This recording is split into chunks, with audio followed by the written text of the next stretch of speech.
This is how you manifest. Whenever you intentionally focus on something, you automatically adjust your thoughts and your feelings to match that thing. So this is actually you adjusting your vibrational frequency to match what you are focusing on.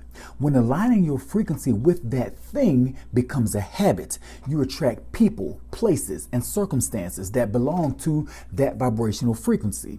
Establishing relationship with those people, exploring those places, and acting in those circumstances that you attracted will ensure you will manifest your desire.